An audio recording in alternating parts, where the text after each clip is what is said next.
I'm too strong in it. Thank you, Ramacharaka. Thank you for selecting this video on Born into the Plymouth Brethren cult. I changed the thumbnail to the immediately previous upload. I put somebody else's face on it, a photo. That is, what's his first name? I don't remember.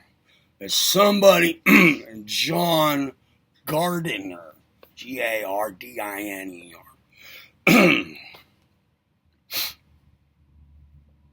I am pretty sure that that's a photo of the man who John Nelson Darby, the founder of Plymouth Brethrenism, sent to the United States to establish Plymouth Brethrenism in the United States, in the Philadelphia area. And then it would be his son, whose first name was John.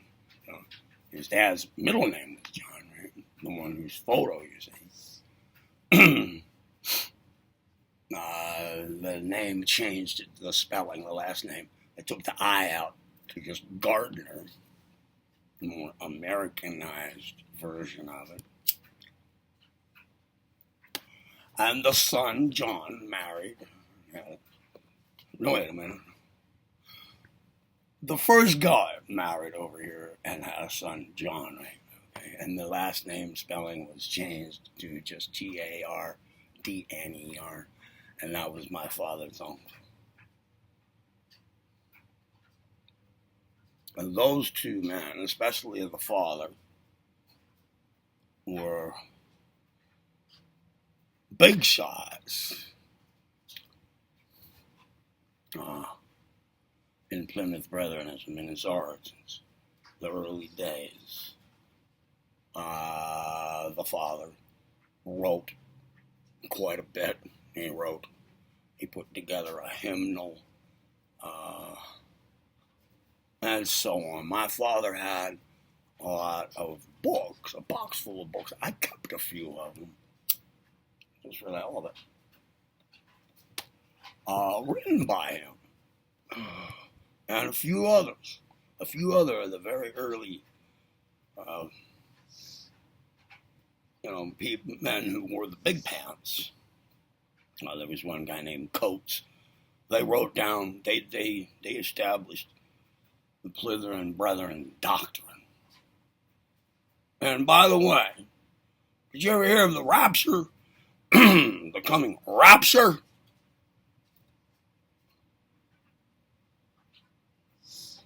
That was an invention of John Nelson Darby's. He made that shit up. It's not based on the Bible. There's one thing said, one little phrase somewhere in the Bible that led this Darby guy to come up with this idea. But he misinterpreted what he read. He got it backwards. And there's nothing about a real rapture in the Bible at all. He made the whole shit up.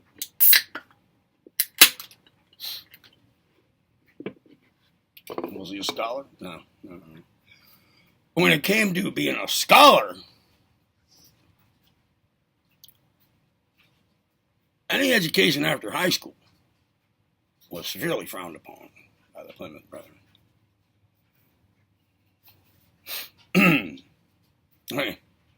God forbid that you should actually know how to think straight.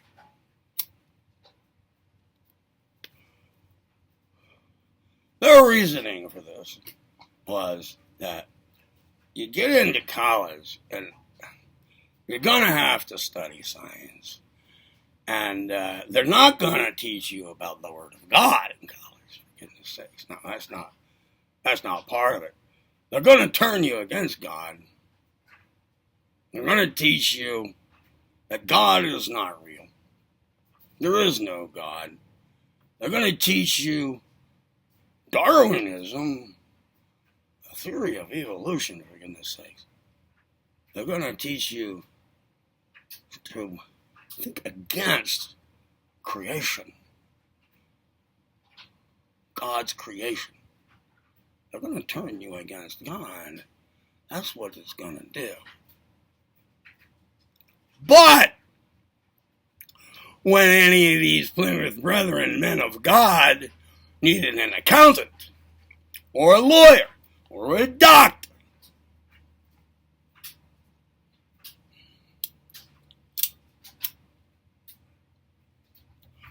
they look for the one with the most academic credentials. I have no problem with that.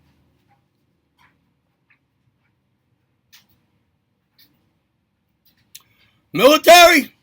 Out. No. No military. My oldest brother,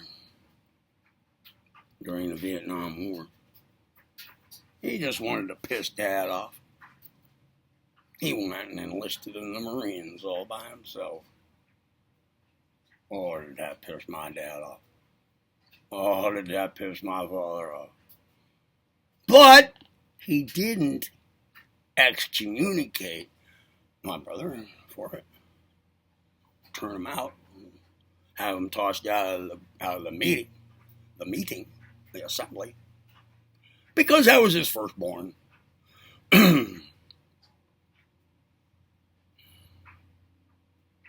And he was in line to take over the family business.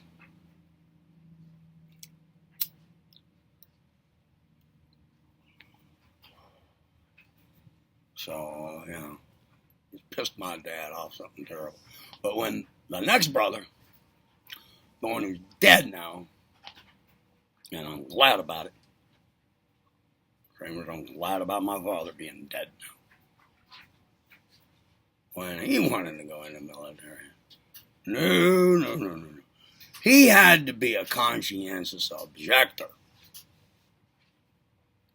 Have you heard of that? You have to write letters. You have to give proof. You have to do all the jump through a lot of hoops to be exempt from the draft.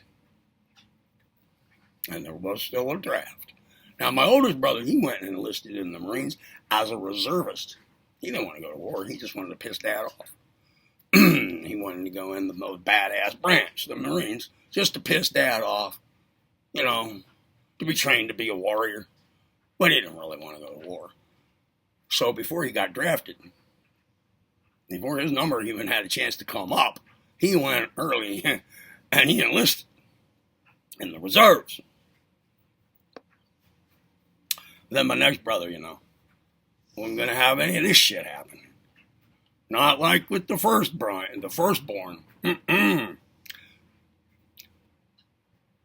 He was exempt now from the draft, and he had to do community service. The proof had to be given that there was ample religious grounds against war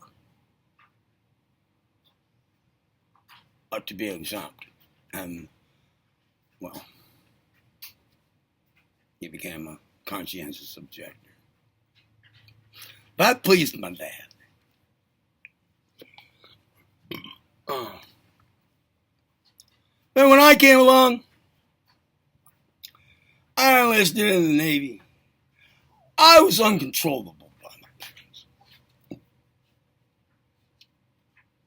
parents. Now let's move on to something else. What? I'll be coming back to my family at some point. There was a lot. There's a lot to say, but this now came to mind. What were the people like?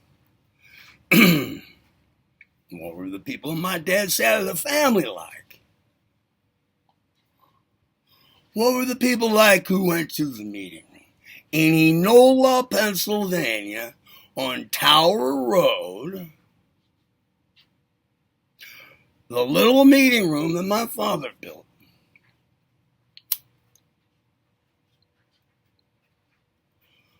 What was the atmosphere in there? What were the people like? What was their disposition? What vibe did they emanate? How was being in their presence? What did it feel like for me?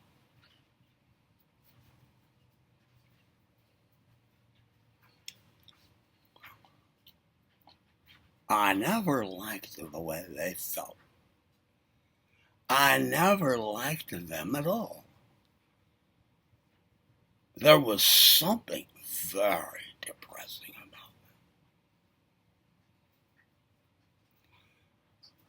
about them.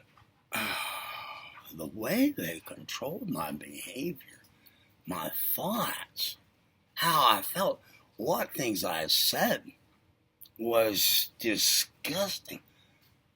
If I told a joke that I heard at school, and I said that I heard it at school, I'm just a little kid now, right? They would not laugh. They would frown and look away.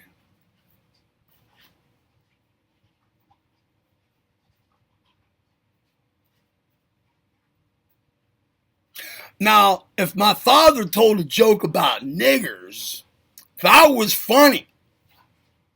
Because my dad told it. And he was a man of God.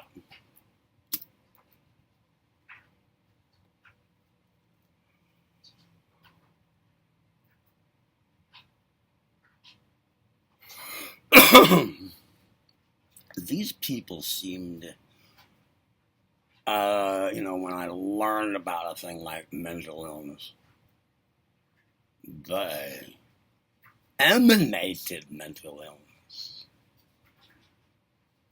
They looked they looked grave. They looked solemn. They weren't happy. They were, in large, quite depressed people. And then the immediately preceding video, I mentioned the Spiegelmeyer family. The husband of Pearl Spiegelmeyer, Paul Spiegelmeyer, married into the Plymouth Brethren thing, married into my father's family, and he's the one who told my mother at my mother and father's wedding reception, you made a big mistake marrying into this stuff. Marrying into this family. Okay. They had a son, one child, his name was Milton Paul Spigel. If ever there was a limp wrist, what did I used to say? Limp wrist, needle dick. I can't think of it. Milk toast, limp wrist, needle dick. Something like milk toast, limp wrist. Milton was it.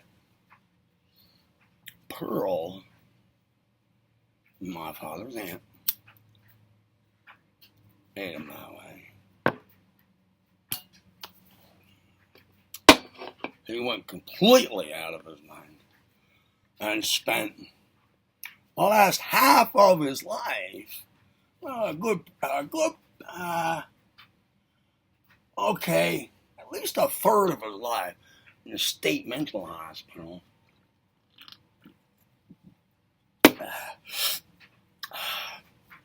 Having been brought up in this oppressive, depressive Plymouth Brethren atmosphere.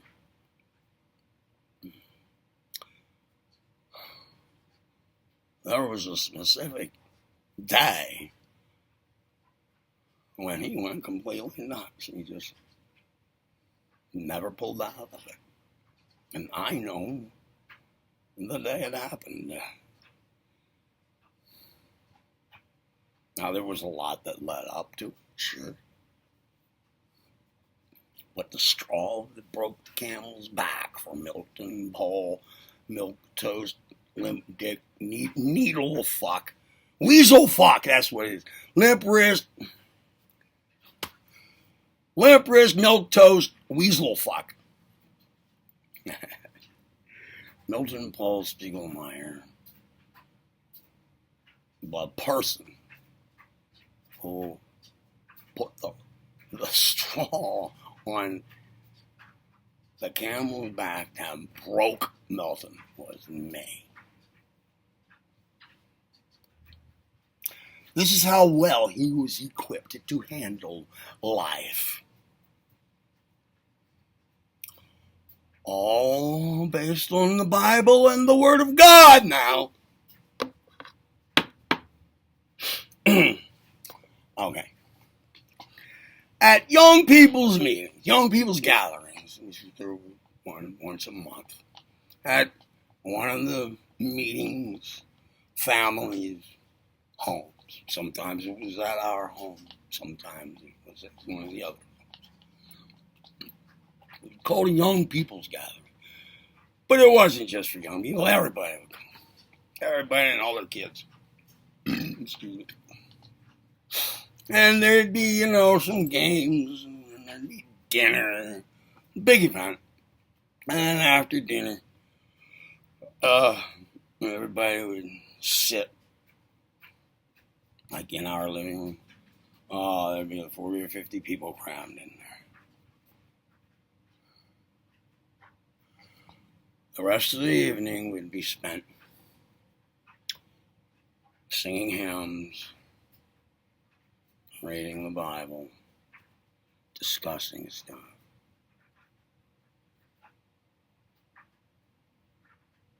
Singing hymns was one of the most depressing parts. These people would sing hymns so slowly and out of tune. Let's say it was the song Amazing Grace, right? This should be it.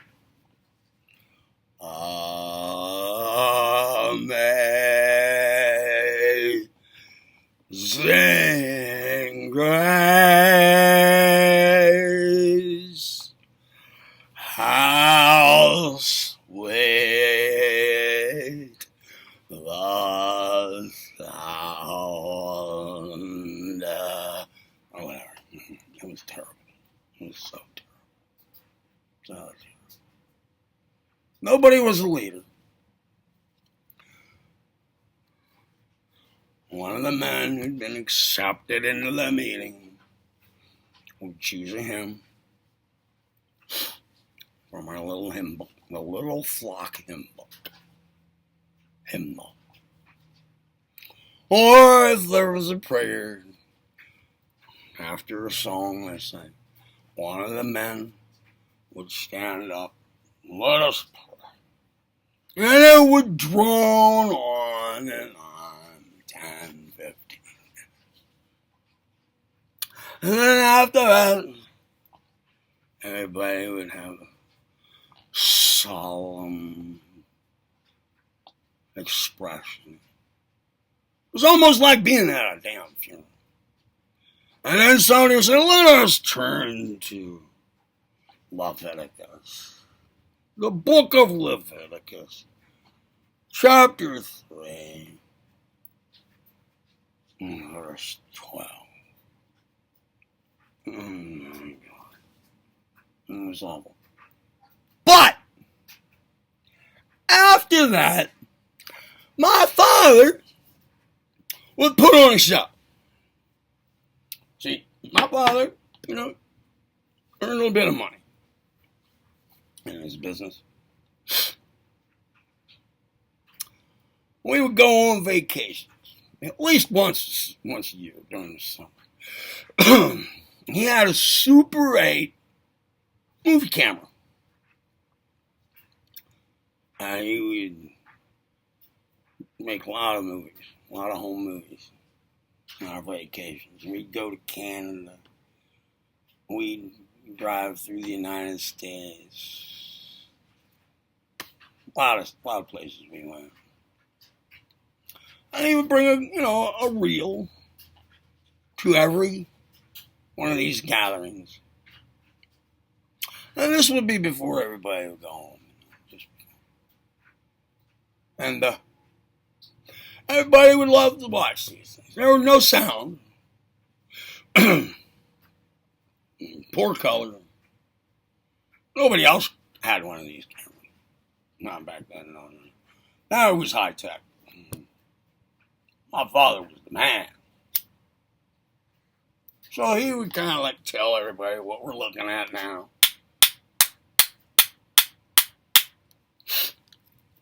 Everybody loved it, especially the kids. Well, one day, just down Tower Road, a couple hundred feet from the meeting room, one of my father's sisters, she had married a man named Leo Cool, C-O-O. He had helped to build that meeting room. He and my father did it. They both did that, actually. Well, they had a house there. We were there in that time for this gathering. Milton wanted to surprise everybody. After my dad's show, Milton said, "Now I have something." He had slides. He was like a, self-made photographer, and this was going to be his debut. People knew he liked it. He liked it to use his camera. But nobody ever saw the results. Well, he brought a couple of cartridges, those circular things, with slides in them and all the slots. He brought a couple of those. He was going to give everybody a slideshow, and he was going to get lots of accolades and applause like my dad would get for his movies. Well, Milton was going to slip in there now, and he was going to be known as the slideshow guy now. As he was setting up, everybody waiting.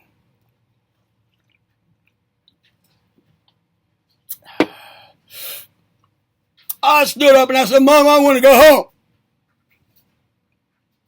home." No. No, we're going to watch Milton's slides. We're going to look at Milton's slides. "Mom, I want to go home."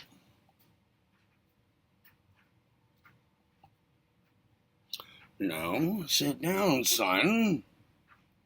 Right this minute." Now, it was dark outside. Pushing 11 o'clock now, p.m. Now,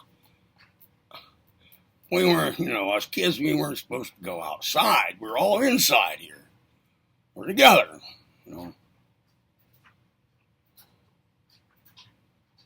I stomped out the door.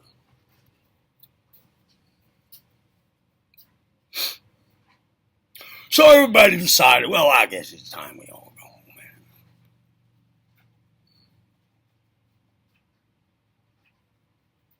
It broke Milton. It broke him. It broke him. It broke him. From that moment on, he was broke. He was broken. He was downright broken.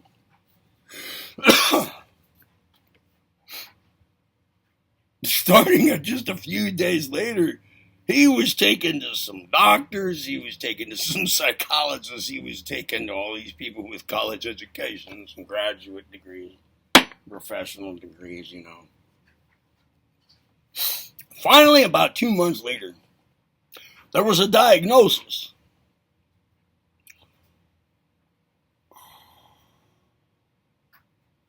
At one of our Sunday meetings, Paul Spiegelmeyer reported that Finally, there's some word on what's going on with Milton. He has a mental block. A mental block. Oh, dear. Well, what's a mental block? The question was asked. Well, they don't know. They don't know exactly what it is.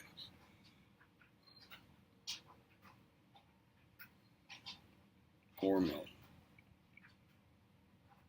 So he was shipped off to the State Mental Hospital in Harrisburg, Pennsylvania.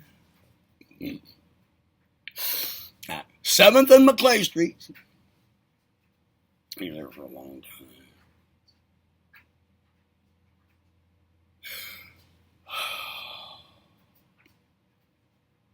Then he moved into one of my father's mobile home parks. My father's business. He sold mobile homes, and he made by hand 2 mobile home parks. My father was a worker. Yeah.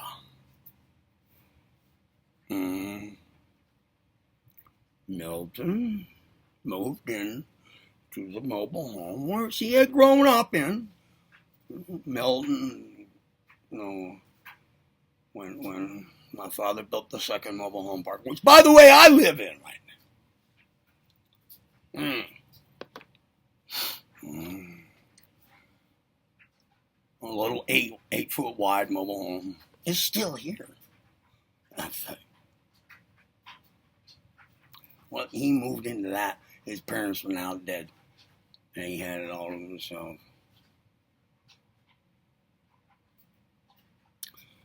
He was a helpless, poor old sucker.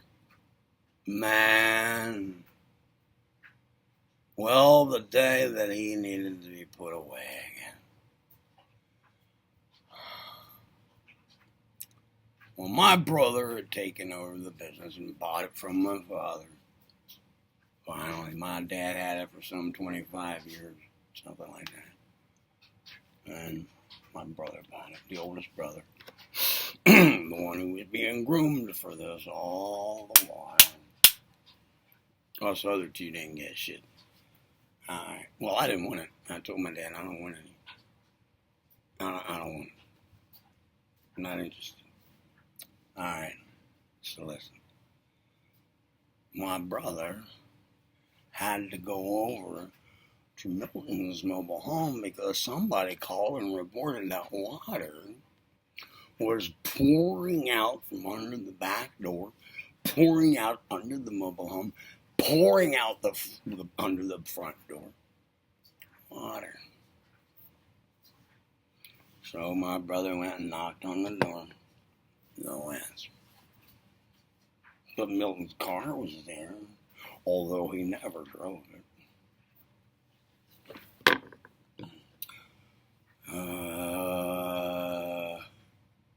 But there was, the impression that he was in there.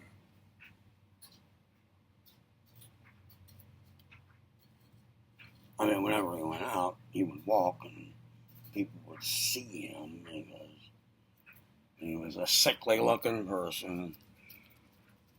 The person who called and a couple of the neighbors had said, he didn't go out tonight. Okay. So my brother finally breaks in on the door.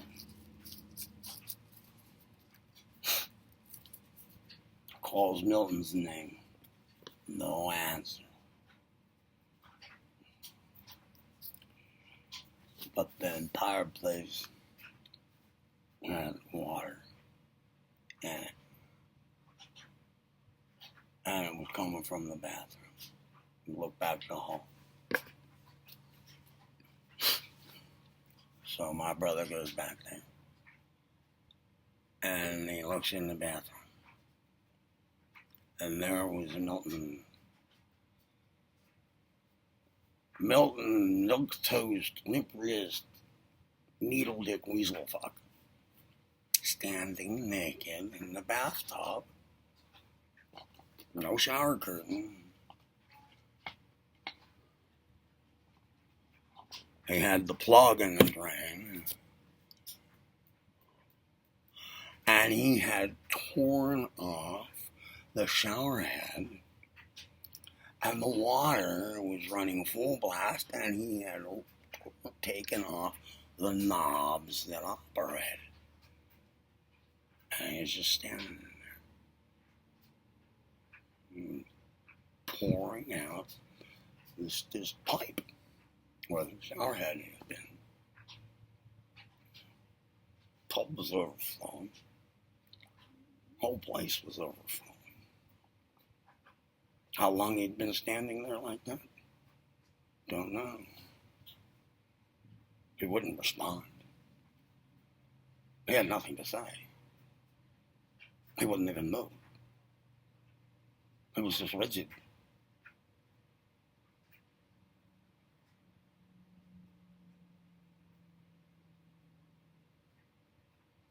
I think it was a relative of mine. Yeah. Second cousin.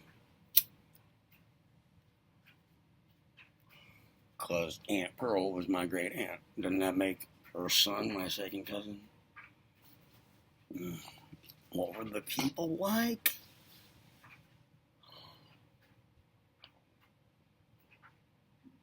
They were sick. They were sick. They were sick. All of them. Sadistic, twisted, morbid, and sick. It wasn't just my father's family.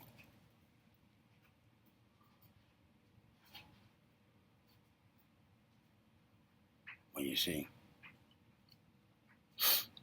my father's family was kind of prominent in the Plymouth Brethren thing. Not the most prominent, no, but related to its origins. Mm-hmm.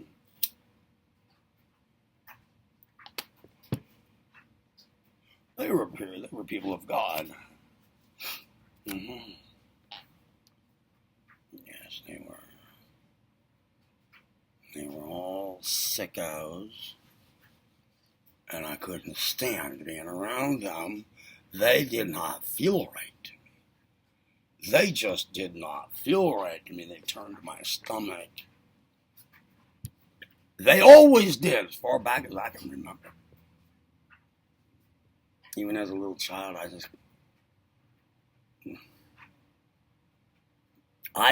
was not a person who just bought into all this, swallowed it hook, line, and sinker. It did not work on me.